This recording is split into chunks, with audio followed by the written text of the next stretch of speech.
தமிழ்நாட்டில் நீண்ட நாட்களுக்கு பிறகு கொரோனா தொற்றால் மறைமலை நகரைச் சேர்ந்த முதியவர் ஒருவர் உயிரிழந்துள்ளதாலும், தமிழகத்தில் 15 மாவட்டங்களில் ஜப்பானிய மூளைக்காய்ச்சல் பரவி உள்ளதாக தமிழக சுகாதாரத்துறை கண்டறிந்துள்ளதாலும், குறிப்பாக சென்னை, காஞ்சிபுரம், செங்கல்பட்டு, தென்காசி ஆகிய மாவட்டங்களில் அதிக அளவில் இந்த மூளைக்காய்ச்சல் பரவி உள்ளதாலும், தமிழகத்தில் பள்ளிகளின் திறப்பு தள்ளி போகுமா என பெற்றோர்கள் எதிர்பார்த்த நிலையில் ஒரு முக்கியமான அறிவிப்பு ஒன்றை தமிழக பள்ளிக் கல்வித்துறை அமைச்சரான அன்பில் மகேஷ் பொய்யாமொழி வெளியிட்டிருக்கிறார். இது குறித்து விரிவாக தெரிஞ்சுக்கணும்னா இந்த வீடியோவை கடைசி வரைக்கும் ஸ்கிப் பண்ணாமல் முழுமையாக பாருங்கள். இந்த வீடியோக்குள்ளே போகிறதுக்கு முன்னாடி இந்த வீடியோக்கு ஒரு லைக் பட்டனை ப்ரெஸ் பண்ணிடுங்க. நீங்கள் இதுவரைக்கும் சேனலை சப்ஸ்கிரைப் பண்ணாமல் இருந்தீங்கன்னா மறக்காமல் சப்ஸ்கிரைப் பண்ணிக்கோங்க. கூடவே அந்த பெல் சிம்லையும் மறக்காமல் கிளிக் பண்ணிக்கோங்க. சரி, வாங்க இப்போ நாம் வீடியோக்குள்ளே போகலாம். தமிழகத்தில் கோடை விடுமுறை முடிந்து வரும் 2ஆம் தேதி பள்ளிகள் திறக்கப்பட உள்ளன.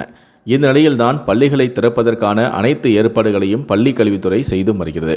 அதன் தொடர்ச்சியாக பள்ளிகள் திறக்கப்படும் போது துறை அதிகாரிகள் மேற்கொள்ள வேண்டிய பணிகள் குறித்து பள்ளி கல்வித்துறை அமைச்சரான மகேஷ் பொய்யாமொழி ஆய்வுகளை மேற்கொண்டு வருகிறார். அது தொடர்பாக அவர் அதிகாரிகளுக்கு தெரிவித்துள்ள அறிவுரைகளில், கிராமப்புறங்களில் இருந்து பள்ளிகளுக்கு வரும் மாணவ மாணவியருக்கு பேருந்து வசதிகள் உள்ளனவா என்று மாவட்ட முதன்மை கல்வி அலுவலர்கள் கண்காணிக்க வேண்டும் எனவும், கிராமப்புற மாணவர்கள் பள்ளிக்கூடங்களுக்கு வரும் வகையில் பேருந்து சேவை தேவைப்பட்டால் அவற்றை கண்காணித்து போக்குவரத்து துறை அதிகாரிகளிடம் பேசி பேருந்து சேவையை ஏற்பாடு செய்ய வேண்டும் எனவும், மேலும் தமிழ்நாடு முழுவதும் ஜூன் 2ஆம் தேதி பள்ளிகள் திறக்கப்படும் நிலையில் அன்றைய நாளிலேயே அரசு மற்றும் அரசு நிதியுதவி பெறும் பள்ளிகளை சேர்ந்த மாணவ மாணவியருக்கு விலையில்லா பாட புத்தகங்கள், நோட்டுகள், புத்தக பைகள் உள்ளிட்டவற்றை வழங்க வேண்டும் எனவும், மேலும் அனைத்து பள்ளிகளுமே புத்தக பொருட்கள் வந்துள்ளதை உறுதிப்படுத்தி கொள்ள வேண்டும் எனவும் அனைத்து மாவட்ட அலுவலர்களுக்கும் பள்ளிக்கல்வித்துறை அமைச்சர் உத்தரவிட்டிருக்கிறார்.